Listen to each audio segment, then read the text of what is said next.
21 h, au niveau du 102 avenue des Champs-Élysées, un véhicule s'est arrêté à hauteur d'un quart de police de la direction de l'ordre public et de la circulation de la préfecture de police, quart de police qui était en stationnement avec des effectifs à l'intérieur mais aussi des effectifs qui étaient en sécurisation sur le trottoir.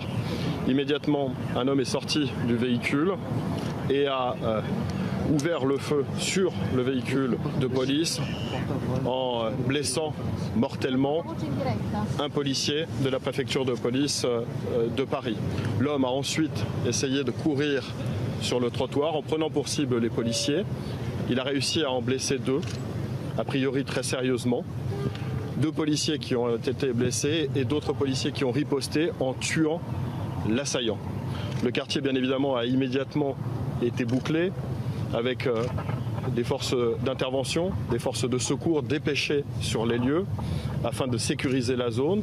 Ce travail continue, c'est la raison pour laquelle nous demandons à l'ensemble des habitants, à la fois du secteur mais également tous ceux qui auraient pu être tentés par le fait de venir sur les Champs-Élysées ce soir, d'éviter la zone afin de permettre aux opérations de police de se dérouler dans la plus grande sérénité. C'est évidemment un drame pour la police, un drame pour notre pays, puisque un policier a été tué, 2 autres ont été sérieusement blessés. Ils ont été a priori délibérément pris pour cible.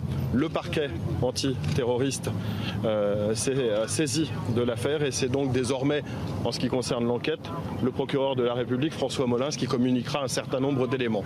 Contrairement à un certain nombre d'informations qui ont été données, il n'y a pas de 2e policier qui soit décédé.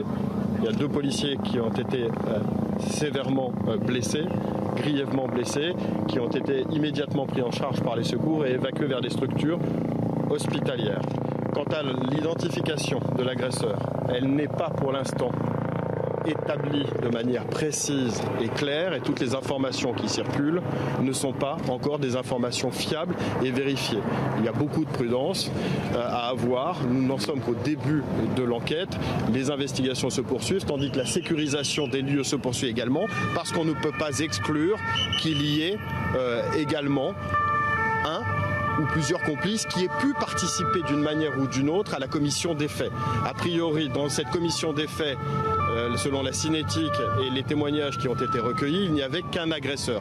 Maintenant, il faut recueillir tous les témoignages qui permettront d'avoir une idée précise sur le déroulé total des événements. Beaucoup de prudence, beaucoup de calme aussi par rapport à cette affaire qui se déroule en ce moment. Il y avait un camion de police et le monsieur est arrivé en Audi A80, les anciennes Audi grises. Il a garé juste derrière le camion et il est descendu avec une Kalachnikov. Ça veut dire que moi, j'ai entendu 6 coups de feu, je crois que c'est des pétards. Parce qu'on a tous regardé sur la route, il n'y avait personne. Il était caché derrière le camion et tirait sur la police en fait.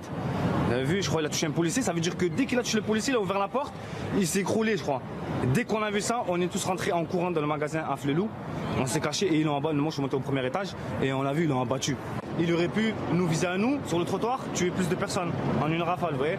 Mais il a visé la police directement et heureusement qu'il y avait les policiers, ils l'ont abattu.